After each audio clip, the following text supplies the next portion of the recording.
After coming home from a week-long honeymoon, we heard strange noises coming from inside the house. We were worried that it might be a burglar. Do you hear that? Someone might be in the house. Should we call the police? My husband, unfazed, said, "It's fine," and walked inside.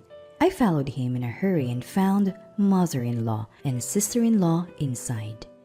Relieved it wasn't a burglar, I still couldn't understand why they were in our house. Apparently, they had taken the keys from my husband to look after the house while we were gone. We thought they would leave once we returned, but they showed no signs of doing so. "It's getting dark. Time for you to go." Oh, can't we stay a bit longer? Not only they did not leave, but they also took over the living room and started using our bathroom.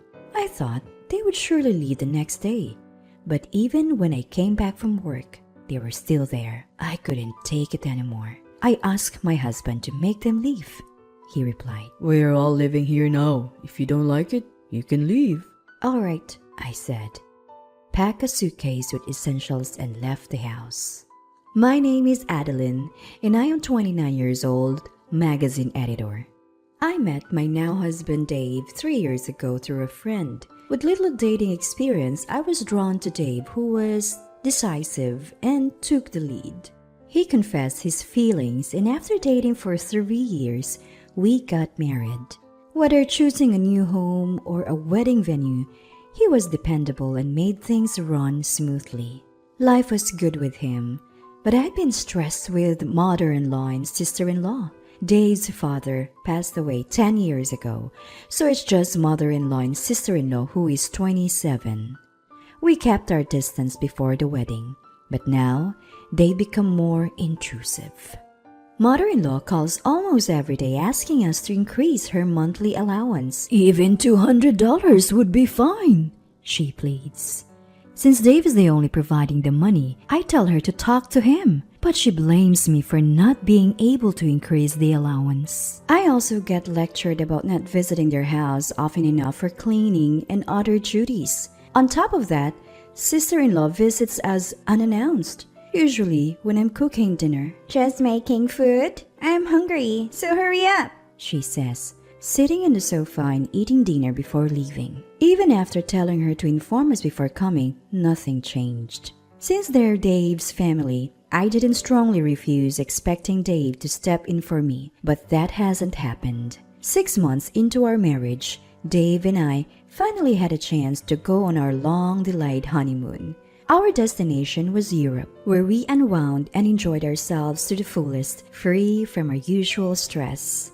When we got home after a week of bliss, we heard noises inside the house. I felt a pang of fear, thinking a burglar might have broken in while we were away. "Do you hear that too? There might be someone inside. Should we call the cops?" Dave, unfazed, replied, We're fine. and walked into the house. I hurried in after him and found my mother-in-law and sister-in-law inside. Relieved that it wasn't a burglar, I was still puzzled about why they were there. Oh, you're back. "Welcome home. Where are my souvenirs? Did you get the bracelet I asked for?" There's no way we bought that. It's too expensive. As I stood there, stunned, the three of them continued their animated conversation. Why are you guys here?" "You're annoyed we're here, aren't you? Houses are vulnerable when empty. We stayed to protect your home. You should be thankful." Apparently, mother-in-law and sister-in-law had gotten the keys from Dave to house sit while we were away. I whispered to Dave, "You should have consulted me first." He responded, They offered to watch the place last minute. I didn't have time to consult you. I decided to let it go, figuring their presence had at least deterred burglars. But when I looked around, every room was a mess. Sister-in-law's clothes filled our closet. Items were strewn all over the living room floor. The living room was littered not only on the table, but also on the floor with all kinds of things, including clothes, bags, remote controls, and comic books. It was exhausting to think about clearing up, especially after traveling, but that wasn't even the main issue. Despite our return, mother-in-law and sister-in-law showed no signs of leaving. "It's getting late. You should head home." "We're family. Why bother about formalities?" Sister-in-law said, continuing to make themselves at home. I had hoped they'd leave the next day, but even after I returned from work, they were still there. I made it clear they needed to go, but they insisted, "We're family, so don't bother about us." I was still doing all the cooking, cleaning, and laundry. So, Dave and I decided we have to ask them to leave when he got home. While cleaning the rooms, I noticed one of my perfumes was missing. It was a limited edition perfume that is not available now and cost over $300, so it was something I used to cherish little by little. In a rush, I asked my mother-in-law, and she had no idea about the perfume. When I confronted my sister-in-law, she said, "Oh, I have that," and pulled the perfume out of her bag. But almost none of it was left. I had been saving it, and at least 60% was supposed to be left. "It smells good, doesn't it? My friend said so too, so I lent it to them." She said it so casually without any remorse that I finally lost my temper. "Why are you using it without asking? What you're doing is theft. Did anyone teach you not to steal?" "Seriously? I just borrowed it. Why are you making such a big deal?" "If you only borrowed it, will you give it back?" "Fine, but I used some, so half the price should be okay, right?" "I don't want money. I want the same item back." "Wow, you're pretty. It's just perfume. I know your brand. It's not that expensive." Saying that, she checked the price on her phone. "What? Why is this so expensive? Spending $300 on perfume is stupid. If it's so important, lock it up." She seemed flustered, realizing it was more expensive than she thought. "It was important, so I only use it at home. I never thought I have a thief as a relative who'd barge in and use my things." "Don't call me a thief for using some perfume." While we were arguing, Dave came home. What's all this noise? "Listen, bro, I use a bit of her perfume and she's calling me a thief." Leaving the loud sister-in-law in the living room, I explained everything to Dave in the bedroom. I can't take it anymore. Kick mother-in-law and sister-in-law out! Don't get so mad. I hadn't told you yet, but we're all going to live here now. I was stunned by the unexpected news. Our old house is falling apart. We were debating repairs or moving. Living here saves money, and we have room. Why didn't you consult me? Don't I contribute to the mortgage? Mom already started selling the old house. We're all living here. If you don't like it, leave. I felt my affection for Dave cooling at his unilateral decision.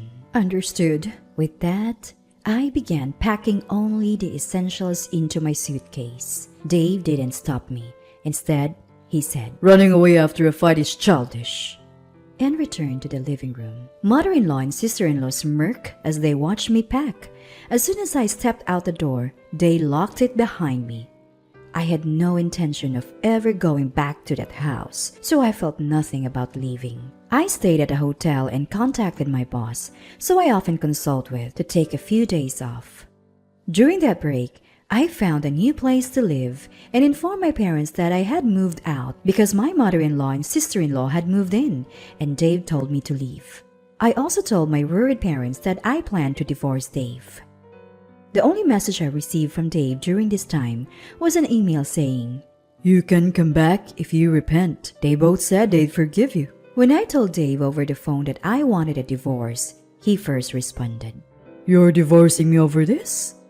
Can't you just put up with it a little longer? But when he realized I was serious, he agreed to the divorce. Things progressed smoothly after that, and the divorce was finalized within a few days. I wanted to end things quickly and sever ties, so I left the house today without any division of assets. Although we had been married for less than a year, the divorce led to concerned questions from friends and those around me. The old me might have said, It's nothing, and kept quiet. But I was over it and told everyone what had happened. Everyone was sympathetic and supportive, so I'm glad I spoke up. Living alone now, I no longer have to spend time on household chores and can focus more on work. I came up with 3 times the usual number of projects and even offered support to those who were struggling. Though my boss was concerned for me, I was grateful to throw myself into work, as being alone would bring back painful memories and make me wonder if I was also at fault. About 5 months after the divorce, Dave called. I had left most of my belongings at the house, so I thought the call might be about disposing of them and answered. At first, he asked things like, What are you doing now? And are you living alone? avoiding the main topic. Although Dave is the kind of person who gets grumpy if you don't get to the point, I had to bring it up because time was precious. Why didn't you call? I want to get back together. I had no intentions of reconciling, so when I tried to hang up, Dave hurriedly stopped me. Wait, there's something else I have to say. What? I'm busy, so make it quick. Can you lend me some money? I'm having a hard time with the mortgage payments. Though the mortgage was challenging for Dave alone, it wasn't an amount he couldn't afford on his income. It turned out that Dave thought he'd get a raise soon and would be able to maintain the house even after the divorce. However, the raise didn't happen, and he was told future raises would be difficult, so he decided to quit and find a new job. He thought he'd easily find a job with better conditions, but could only find places offering less pay than his previous job. I can't lend you any money. Please don't call me again. You're still single, right? No one's going to marry an older woman with a divorce history, so you're better off getting back together with me. Feeling demeaned by his comment, I responded, No, thank you. and I hung up the phone. I wondered why I ever liked such a person and felt disappointed in my lack of judgment, and so not just from Dave, but also from mother-in-law and sister-in-law. The calls kept coming. From what I gathered through their calls, they assumed Dave must be earning well since we bought a new house and had a grand wedding reception. They thought I was the one preventing Dave from giving them more money because he himself said he couldn't afford it. So they believed that if I were out of the picture, they could live comfortably. Turns out, Dave's salary was less than they expected, and they panicked, hence the frequent calls. While it's common to think that men earn more than women, I actually make more than Dave. I wanted to block their calls, but Dave knew where I worked. I was afraid they might call or even show up at my workplace, so I answered the phone once in a while. The conversations were always about money. He'd say things like, They both are spending too much and drain our savings. or They both started part-time jobs, but they're still not making ends meet. I thought if I told them I was also broke, the calls would stop. So one day, as usual, they said, We need money for upcoming bills. I responded, Actually, I'm leaving my current job. I'm pretty much depleted my savings. I need money more than you do. If you don't believe me, ask my coworkers. After hearing this, Dave said, I see. and hung up. As planned, the calls from the three of them stopped. When I talked about this with a mutual friend, he told me Dave's situation was worse than I'd heard. Turns out, the salary at Dave's new job is less than his previous one, and most of it goes to the mortgage. Not just that, sister-in-law had an affair with her manager and was fired when the manager's wife found out. At first, sister-in-law claimed she didn't know he was married, but it turned out she knew his wife was pregnant. The manager and his wife are divorcing, and it's now public knowledge that sister-in-law caused it. She hasn't found a new job and has lost friends. Dave is paying off loans and barely making ends meet. Mother-in-law keeps complaining that their friends have grandchildren, while her children are single and broke, leading to daily arguments. Our friend said, Dave thinks he's unattractive since the divorce, but he looks so run down and older than his age. There's no way he's getting any attention. Because I share the reasons for our divorce, this friend is the only person still speaking to Dave. He tells me everything because he has no one else to talk to. This is the friend who introduced me to Dave. I feel responsible for introducing you too, and besides, Hearing about Dave's life is sort of entertaining, he said. He's also making sure Dave doesn't get near me again. As for me, I recently co-founded a web magazine company with some old friends from school. I left my job and used up most of my savings to start this company. Even though running a small business means I have to handle a lot of things on my own, it's exciting to continually take on new challenges. I used to be hesitant about diving into new things, but thanks to various experiences, I've gained the resilience to overcome hurdles. I've also started a relationship with someone I met through work. He's the kind of person who respects my feelings while taking the lead, and meeting him helped me realize that Dave wasn't a leading man, but simply self-centered. After my divorce, I thought for a few months that I couldn't possibly remarry or even date again. But now, I can think positively and want to cherish the happiness in this new chapter of my life.